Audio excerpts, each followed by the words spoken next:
Hello, hello. Tayo pinagbabalik sa inyo programang Asensado. Ay nako, alam mo, ang daming umiinit na, alam mo, mainit na yung panahon, pero ang daming mga kababayan natin yung mainit yung ulo dito kay Sharon Cuneta. Kasi nga, kumbaga ay nilambas niya no si Secretary Salpanelo dahil nga doon sa pagkanta ng kanyang kanta. Kasi nga si Secretary si Attorney Salpanelo ay tumatakbo sa ilalim ng unit team, samantala naman yung kanyang asawa ay tumatakbo, itong si Kiko Matching ay tumatakbo naman dito sa team ng Pink Lawan. 'Di ba itong si Mr. Noted ito eh. Alam mo na kung naalala nyo, 'di ba, yung yung dating hearing diyan sa Kongreso, 'di ba, walang ginawa kundi Mr. Noted doon sa mga objection doon sa kanyang ginagawang hearing. Ngayon, ito yung sinasabi natin. Itong si Sharon, alam po ninyo nung magsimula ako mag-reporter, that was 1998 struggle bilang bagong reporter. Ay kumbaga yung editor ko, pinapipili ako kung mag-showbiz reporter ba ako or mag-hard news. So ngayon, naghahanap ka ng field na gusto mong pasukin, no? So may mga nakasama akong mga showbiz reporter. Dati nag-interview ng mga artista, 'di ba? Pero hindi ko feel. Kasi alam mo itong mga showbiz reporter na to, alam mo, napakataas ng respeto natin diyan, no? May mga kaibigan tayo diyan. Isa na diyan si Jobert Socaldito, na napakagaling magsulat, alam mo 'yon, napaka-creative. Alam po ninyo, yung isang artista, hindi yan sisikat kung walang publicity sa tulong ng mga media, ng mga writer, mga showbiz writer. Kasi sila yung nagki-create ng mga topic na para mapag-usapan yung isang artista. At para ma-promote yan, para sumikat yan, kailangan suportahan yan ng movie press. Parang yung movie press na yan, sila yung nagsusupport para araw-araw may nababasa ang tao, para lahat kumbaga updated at kung may pelikula ito o kung may concert ay dudumugin ng tao. Dahil yan sa creation yan ng mga showbiz writer nila kapatid na Jobert Socaldito. Ang daming natutulungan ng mga artista niyan, ang daming natutulungan ng mga artista na napasikat, sumikat, 'di ba? So ito yung sinasabi natin ngayon na itong si Sharon, 'di ba, ginagamit niya yung kanyang pagiging artista, advantage niya kasi nga kilala siya. At siyempre, alam mo naman, pag sa probinsya, pag nakita ng artista, naghihiyawan yan. Pero, ang sinasabi nga natin, may nagsasabi ng isang columnist na has been, kumbaga, di ba, yung pasay, laos na, wala nang karir. Di ba? So ngayon, pinipilit na pumasok sa politika, oh my God. Ito na sinasabi natin. Alam mo yung pagbabato ng putik na sabi, wag iboto o magnanakaw at magnanakaw. Oh my God, sino bang Lucas talking, di ba? Alam mo, pag nagsasalita ka ng magandang lingwahe, sinasabi nga natin, gasgas sa salitang corruption, na susugpo ng corruption. Pero pag sila nakaupo, mas magnanakaw pa sila dun sa may nakusahan nila. Ang tatay ni Sharon Cuneta, 20 years na nag-mayor diyan sa lungsod ng Pasay. At ang lungsod ng Pasay, ng panahon ng mga Cuneta, lugmok yan. Alam mo, dugyot yan. Puro yan squatter, prostitusyon, alam mo yun, at sugalan. Alam mo yung kapatid niya sa ama, si Boy Maclot, hindi ko alam kung buhay pa yun.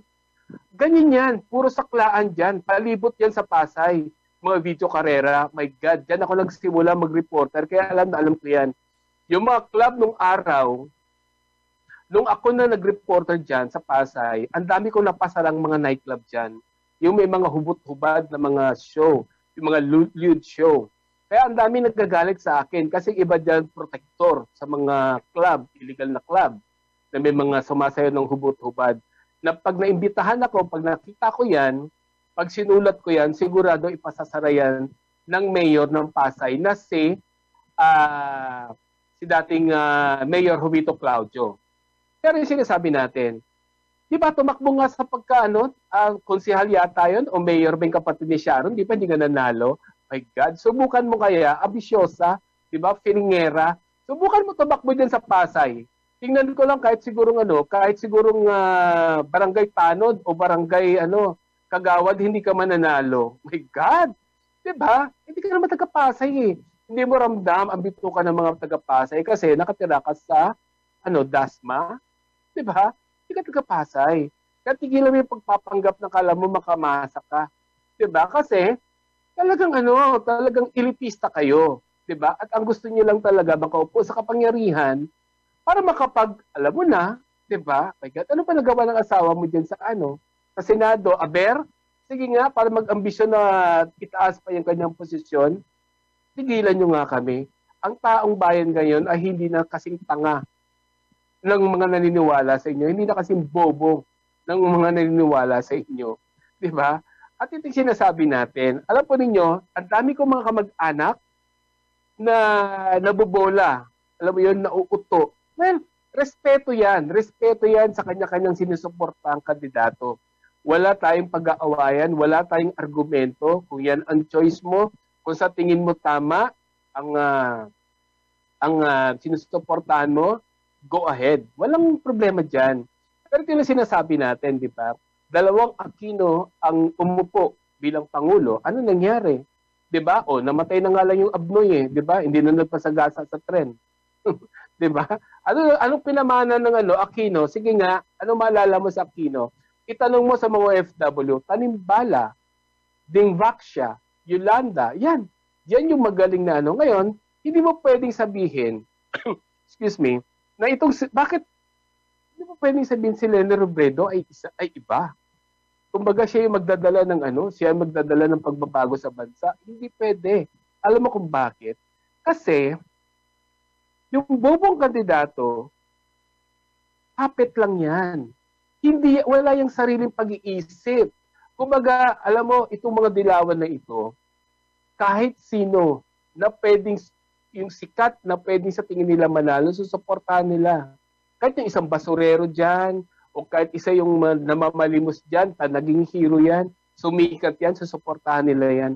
Di ba yan nangyari sa atin after ng si Cory namatay, na dapat si Mar Rojas ang tatakbong presidente ng panahon na yon, pero dahil namatay nga itong si dating Pangulong Cory Aquino, itong si Chris Aquino, bumubula yung bibig sa kakasigaw na dapat to si Noynoy ang tumakbong pagka-presidente. Siyempre, yung damdamin ng mga Pilipino ay nadudoon kay dating Pangulong Cory Aquino, sinuportahan at nanalo. Pero ito nga, di ba? My God, di ba? Ano pa nagawa ng mga Aquino? Di ba? Wala. Di ba? Ano nagawa sa buhay natin? Wala. Pahirap. Sila lang yung nagpasarap. So ngayon, ito yung itong pinklawan na ito para dun sa mga kamag-anak ko na kumbaga naliligaw ng landas, hindi ko kayo kinukonvince kasi hindi naman ako botante.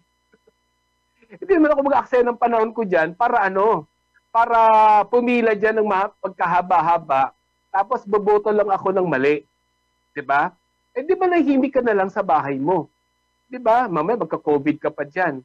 Pero yung sinasabi ko, dapat piliin nyo yung kandidato na may malasakit sa inyo. Ito, tulad ni Pangulong Rodrigo Roa Duterte. Kung sa tingin nyo ba, kung dilawan ang presidente ngayon, tingin nyo, ilang milyon kaya ang Pilipinong namatay sa COVID-19? Sige nga, sa 6 na taon ni Presidente Duterte, siksik liglig ang kanyang accomplishment. Diba? Pero hindi yan inuulat sa ibang station. Dito lang yan sa SMNI, dito nyo lang yan mapapakinggan, dito nyo lang yan mapapanood yung lahat ng mga nagawang proyekto ni Pangulong Duterte. Diba? Ngayon, ito yung sinasabi natin na bakit hindi dapat iboto ang bobo na kandidato. Diba? Kasi nga, magiging puppet lang yan. Sabi nga, puppet lang yan sa laro. She's just a puppet in a play. Yan sabi nga nila, di ba? At ang, di ba?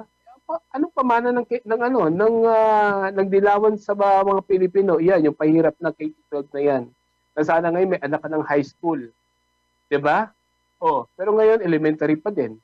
Pwede mo naman kunin yung additional 2 years na yan kung graduate ka na ng college. Pag-masteral ka. Di ba? Pero yan kasi, binigay yan ng Abnoy doon sa mga pare, sa mga katolikong pare na nagmamay-ari ng mga dambuhalang mga Catholic school. 'Di ba? Yung sinasabi natin, bakit mo sinasabi yan yung mga ganyan na pag hindi ka nakabayad ng tuition fee ng anak mo, palalabasin yung anak mo. Kasi, yung kapatid ko nag-aral sa mga Catholic school. Iba't ibang Catholic school ang nilipatan ng mga kapatid ko, ng pinag-aralan ng kapatid ko. Diyan sa Ermita Catholic School, sa Malati Catholic School. Diba? So, naranasan yan. Alam natin yan na ganyan yung sistema dyan. Diba? So, ngayon, dinagdagan ng 2 taon para lalong kumita. Hindi para sabihin itaas ang antas ng edukasyon sa Pilipinas. My God, alam mo, walang problema sa edukasyon natin. Alam mo yung matatalino ang Pinoy. Eh, yung sinasabi ng mga kaibigan kong Hapon ang Pinoy magaling. Alam mo, kausap mo ngayon, maya-maya lang, kinakausap ka na ng lingwahe nila. Diba? Kahit yung mga incheck, sinasabi ng mga incheck, maya-maya lang, kakausapin ka na, Chinese na. Kasi mabilis po-make up ang Pinoy. Hindi bobo ang mga Pinoy. Ang problema lang, corrupt, magnanakaw yung mga leader nila. So paghahayaan natin na magnanakaw, itong mga kandidato na ito, kaya nga sinasabi natin, di ba, tuwing panahon ng eleksyon, tuwing panahon ng kampanya, gas-gas ang issue na korupsyon. Ang sinasabi, lahat susugbuin ang korupsyon, pero pag sila na ang nakaupo, wala na. Mas magnanakaw pa nga sila doon sa mga sinasabi nila magnanakaw. My God, di ba? Tigilan nyo nga kami. Tigilan nyo kaming mga, tigilan nyo yung mga matatalinong botante. Hindi nyo na mauto yan. At anong ang gustong-gusto lang na maibalik sa kapangyarihan ang Madilawan para maibalik ang alin? Maibalik ang ang ABS-CBN? My God. Wala na silang babalikan. Alam mo, pasintabi dyan sa mga kaibigan natin sa network na yan. May mga kaibigan tayo dyan na nagtatrabaho. Hindi tayo naging masaya dahil sila ay nawalan ng trabaho. Kasi lahat kailangan magtrabaho para may hanap buhay. Pero sinasabi natin, ang dami rin mga kaibigan natin dyan na nakaranas ng injustice dyan, labor malpractice, na natutuwa rin sa nangyari sa kanila. Ang tawagan nila dyan, karma. 'Di ba? Kasi, ang dami dyan na ang ganda ng item, 'di ba? Reporter, sikat sa labas. Pero alam mo ba yan? Anong tawag sa kanila dyan? Talent. Alam mo yung talent, parang casual lang yan.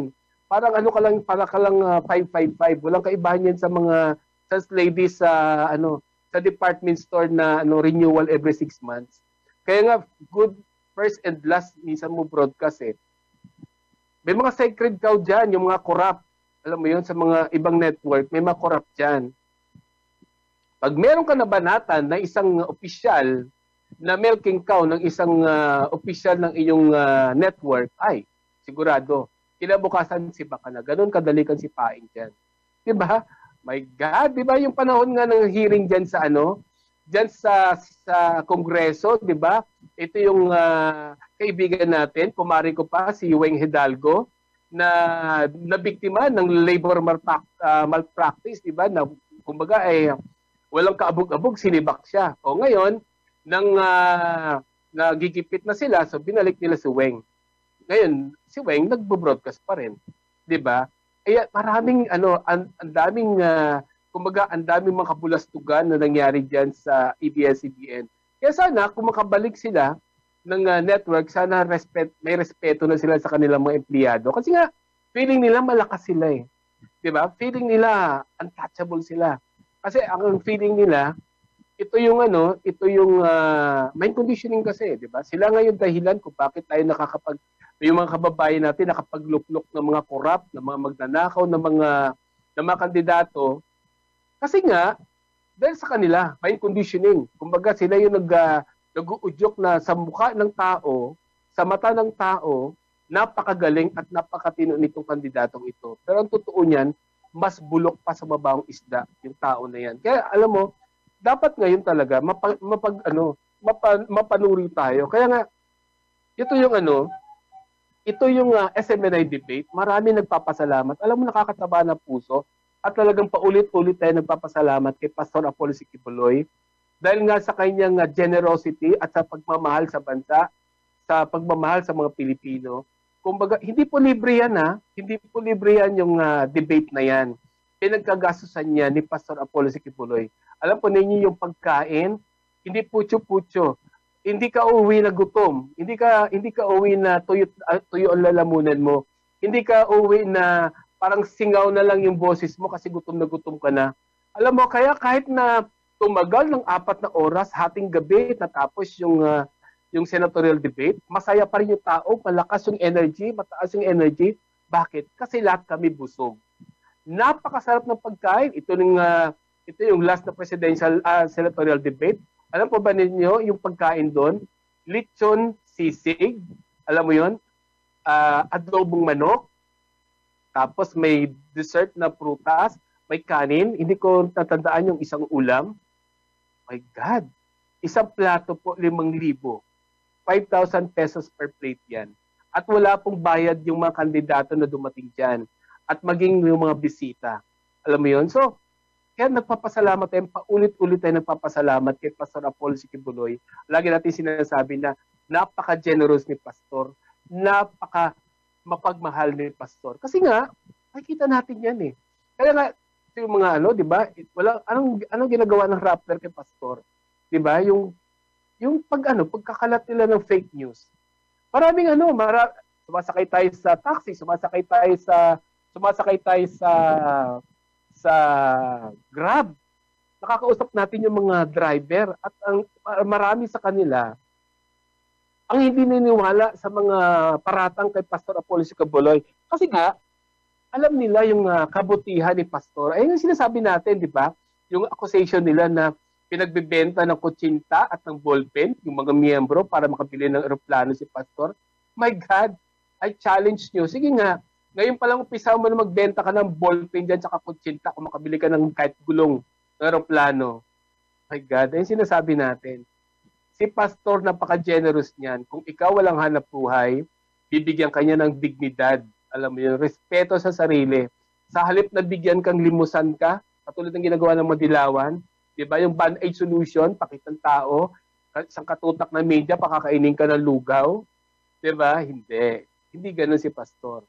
Bibigyan ka ng hanap buhay na habang buhay mo, pagkakakitaan.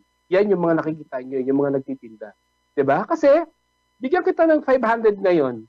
Bukas, maghanap ka na naman kung kanino ka manghingi. Samantala, kung meron kang negosyo na pinagkakakitaan mo, meron kang dignidad. Diba? Meron kang pride, 'di ba? Kasi nga matino yung hanap buhay mo eh. Naghahanap buhay ka para sa iyong sarili. Ganyan katalino si Pastor at hindi nyo kayang talino ni Pastor.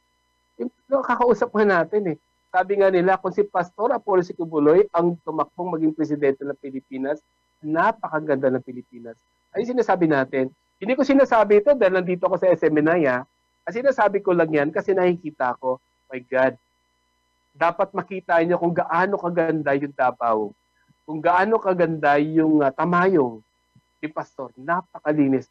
At kung bumalik na kami sa sa normal diyan sa station, pumasyal kayo diyan sa aming station. Hindi sa pagyayabang yan. Hindi yan dahil sa sinasabi ko dahil nandito ako. Pero alam mo, dahil ako ay isang PR consultant, ang dami ko ng radio station na naikot. Ang sinasabi ko, napakaganda ng aming station. My God! Diba? Subukan po ninyo. Sa aming station lang maamoy mo yung brewed coffee. Ano yan? Walang bayad yan. Libre yan. Hindi ka tulad sa ibang station na pa ikaw ang guest, magpapabili ka pa ng kape mo. Dito sa amin sa SMNI, pag guest ka rito, libre merienda rito. Alam mo yun? Lahat ng okay. Aha. Okay. Sige Albert. Okay, sige. Thank you. Okay. Tapos kumbaga pag pumunta ka rito sa amin sa SMNI, libre merienda at unlimited yung brewed coffee. My God. At makita mo yung aming station, napakalinis, napakaganda. Hindi dugyot. Ayan, ay sinasabi natin, 'di ba? At sinasabi natin, yung debate na 'yan, utak lahat yan ni Pastor. Alam mo 'yun, walang katsipan diyan. Walang kumbaga walang panlilin lang sa tao na palabasin yung mga palabasin na magmukhang matalino ang mga kandidato. Bibigyan natin sila ng pointers. Alam mo 'yon, na ito i-review nyo kasi ito pwedeng itanong sa inyo, walang ganoon. So kung totoong matalino, talagang matalino. Ngayon, kung alanganin kung may pagkabobo, talagang bobo. Alam mo, napakagaling ng mga panelists natin. Tulad yan, ni Dr. Carlos, no? Napakagaling niya. Pag alam niya, yung isang kandidato na tinanong na hindi naintindihan yung tanong, nire-rephrase niya yung tanong para leading dun sa maintindihan. Hindi niya pinapahiya yung kandidato. Alam mo yun? Parang kasi professor nga di ba? Dapat yung estudyante mo maintindihan. My God, doon nga sa isang debate, di ba? Napanood natin itong si Lugaw, tsaka si Pacquiao. Ang sabi isulat ang isang ahensya ng gobyerno na gusto niyang linisin sa korupsyon. Ang sinulat nila pareho 3. Multiple choice. Di ba? My God, hindi tayo nang-iinsulto rito ng kakayanan na, pero, di ba? My God, ang sinasabi ko, huwag kayong pabobola dyan sa kulay na yan. Ang sinasabi, magiging, buhay nyo, maging buhay rosas. My God, bago pa matapos ang eleksyon, lanta na yan. Alam mo yun?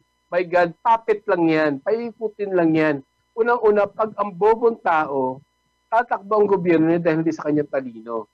Tatakbo yan dahil sa mga alipores na nakapaligid sa kanya. Mga advisor niya magpapatakbo dyan. At dahil nga sa wala siyang kakayanan magpatakbo ng gobyerno, so lahat ng mga tao sa paligid niya magdanakaw at magdanakaw yan. Diba? So ngayon, ikaw magtiis ka ng 6 na taon. Hindi lang natin alam kung after 6 years, buhay ka pa. Diba? Imagine mo kung ngayong pandemic, dilawan ang nakaupo. Ay my God, ano na kaya nangyari sa atin? Kaya talagang pasalamatan natin si Pangulong Rodrigo Roa Duterte dahil sa napakarami niya nagawa sa atin at napakaayos. Diba? Napakaayos na pagtugon sa problema natin sa pandemya. O ngayon, yung crisis na bago naman ngayon, yung gera sa Ukraine tsaka sa Russia. At siyempre, yung pagtaas ng presyo ng gasolina. Pero alam mo, nakakaloka lang dyan, ito yung mga gasoline station nito, gasoline company nito, yung mga oil company nito. Alam mo, parang parang sinasamantala rin nila. Alam mo yung mga buffer, stock nila, kasi hindi naman yung kagad-agad na isang buwan kagad, maapektuhan tayo rito kasi marami pa naman yung stock pero sumasabay sila kaagad. Kasi ito mga gahaman ito mga bihira lang yung mga gasoline station na hindi nagtataas. At sabi nga, aabot na raw sa 100. Ako, gustong-gusto nila, kahit naman mababa na yung presyo ng langis sa world market, mataas pa rin sa atin. Kailan ba bumaba yan? Diba? Kasi ito, mga oil company na ito, mga gahaman ito, mga ganid ito sa kita, sa tubo. My God, diba? Ako, bati-bati muna tayo, magandang hapon muna dyan kay Nibs Chua. Yan, liwanag sa Comelec, sabi ng River Maya. Totoo yan, liwanag sa Comelec. Alam mo yung mga dilawan niya, dapat sipain na yun dyan sa Comelec Yan yung alam mo, may mga corrupt dyan, may mga nababayaran dyan. God, may nakausap nga tayo tumatakbo ng mayoralty candidate. Sinasabi niya, ino-offer sa kanya 150 million para sa kanyang kailangan boto. Oh my God, di ba? Tigilan nyo nga kami. Noon pa si Director Jimenez ay dilawan na yan. So ngayon nga okay, sabi ni Carlos Jacal Escobar yan. Sabi naman ni Robert Concepcion, that's good for a change, honest, be fair. Maybe the country still have a chance to be successful. Again, in Asia, keep up the good work on this information for the people. That's fake news. Sabi naman ni Joanne, now pa lang, grabe sila na naghahamon ng fact check. Totoo yan. Alam mo yun, yung walang kredibilidad, pero sila pa nagpa-fact check sa Facebook. My God, di ba?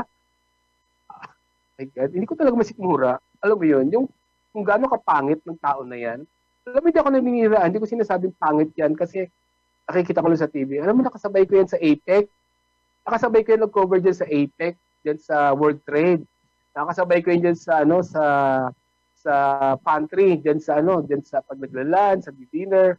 Nakikita ko yan. Alam mo, init-init, naka-trench coat. Binabalot niya yung balat niya kasi nga ang pangit ng balat niyan. Parang balat ng elepante. Sabi nga na kaibigan, putis bayag. Di ba? Sabi naman ni Nerissa Vicente, SMNI the best. Nako, thank you po. At sabi naman ni Lynn Ordonez, good afternoon SMNI. Sabi naman ni Jerry Beans, like seriously, do we want Trapper to deal with whatever Comelec has to do these elections? No thanks. Sabi naman ni Ronald Liangco, bantayan po coalition ng inanyo sa mga terorista. Totoo yan. At mandaya ang motibo ng mga yan. Kaya pilit na pinagsisiksikan, sabi ni Ming. Sabi niya, ito, Ming Johansen, Batalyon, Bukarel, and Rose may money kasi limpak-limpak. Totoo yan. Sabi naman niya. Okay. Good afternoon din kay Mario Nalasa at kay, sino ito? Macario Forteza Senior. Praise the Father, pera-pera lang ang dahilan dyan. Ayan. At sabi naman ni Valentino Verdida, Teodoro, kaya number 1 and the best ang SMNI. Naku, maraming salamat po. Lolita Akeda, thanks SMNI, namulat ang Pilipino sa debate. Sabi naman ni June Deliso, si pastor mo, alam mo June, alam mo magdasal ka. Alam mo kung bakit? Kasi fake news ang pinapaniwalaan mo. Siguro isa ka rin sa mga rappler. Alam mo yung salitang idiot, nababagay sa'yo. Alam mo, yung pagiging stupido, yan ang nababagay sa'yo. Dapat palitan mo yung June, idiot, stupido, ang pangalan mo. Yan dapat ang pangalan sa'yo. Okay. Oh. Sabi naman ni, tama, oo, tama yan, nainggit lang yan. Ako, good afternoon kay Ma'am Lau. Oo. Hindi po wanted si Pastor Apollo Sikibuloy. Alam mo yung wanted, nagtatago. Hindi mo makikita yun sa TV. Kaya ikaw, June, alam mo, fake news, itong mukha mo na to, fake to eh. Alam mo yun? Ikaw siguro yung nagtatago ng mukha. Ikaw siguro yung wanted. Alam mo yun? Ikaw yung kampon ng mga demonyo. Ikaw yung kampon ng mga dilawan. Hindi ako bitter, no? Hello, 'di ba? Nakakatawa ka, 'di ba? Ikaw yung nakakawa ka. Alam mo kung bakit? Kasi hanggang ngayon, naniniwala ka sa mga maling impormasyon. Ikaw yung biktima ng rappler. Ikaw yung nabibiktima ng fake news. Alam mo 'yan kasi yung mga mali ang paniniwalaan. Alam mo, sana magbasa ka ng tamang balita. Dito ka manood, dito ka makinig sa amin sa SMNI para lahat ng maisuksok mo diyan sa maliit mo kukote, yung utak mo na sa kuko, magkaroon ng konting laman. Itong si ano pangalan nito? Sinong pangalan nito? Itong si June Idiot. Yan si June Idiot yan. Alam mo, yung utak mo na sa kuko, dapat yan dito ka makinig sa amin sa SMNI para kahit papaano ay magkaroon ng konting laman yan. Alam mo kasi yung utak mo pag nasa kuko, pag nanggupit ka ng kuko, mawala yung utak mo kasi sasama doon sa kuko. Alam mo yun, di ba yung dulo ng kuko, pag nagkakamot ka, yung libag mo na pupunta doon sa dulo ng kuko, yun yung utak mo. So ngayon, pag dinupit mo yung kuko mo, kasama yung utak mo doon. So wala kang utak. Kaya ganyan yung attitude mo. Di ba? Yan yung epekto ng mga fake news. Ayan ang sinasabi natin. Yan ang sinasabi natin na yan ang delikado. Pag ito yung Comelec at saka yung rap flyer na ito, magsanib pwersa. Dahil ang lahat ng ilalabas nito ay puro fake news. Lahat ang ilalabas nito ay puro kasinungalingan para paniwalaan ng tao, 'di ba? Kasi mind conditioning nga ang sinasabi natin kasi ang mangyayari diyan ayun. Nawala ako diyan sa nawala yung video ko. Ayan, nag-static na. Yan. Ang sinasabi natin kasi pag once yung fake news labas ng labas yan, nagiging totoo, 'di ba? Kaya yan yung kaya ito yung paulit-ulit natin sinasabi. Dito kayo makinig sa amin, dito kayo manood sa SMNI dahil wala kaming hangarin dito kundi maghatid ng makatotohanang balita at totoong balita. Hindi kami yung hindi kami yung nag-slant dito o nag-twist ng mga balita para paboran yung kung sino man na involved. Kung ano yung totoo, yun ang totoo. Diba? So, yan sinasabi natin. Ngayong eleksyon, maging matalino tayo sa pagpili ng magiging leader natin sa susunod na 6 na taon. Ngayon, kung mali ang inyong maging leader, tagaan nyo sa bato. Kung mahirap kayo ngayon, mas lalo kayo maghihirap. Ay nako, wala na po tayong oras. Nako, maraming salamat sa aming mahal na pastor, Pastor Apollo Sikibuloy. Nako, Pastor, thank you for your love and generosity. At siyempre, maraming salamat po sa inyong pagtutok ngayong hapon sa ating programa. Hanggang sa susunod na Sabado po, ako po yung kasensado, Bing Habadan. Sumainyo ang isa na namang edisyon ng programang Asensado, muling ma-inspired at makinig sa susunod na Sabado sa ganito pa ring oras at himpilan.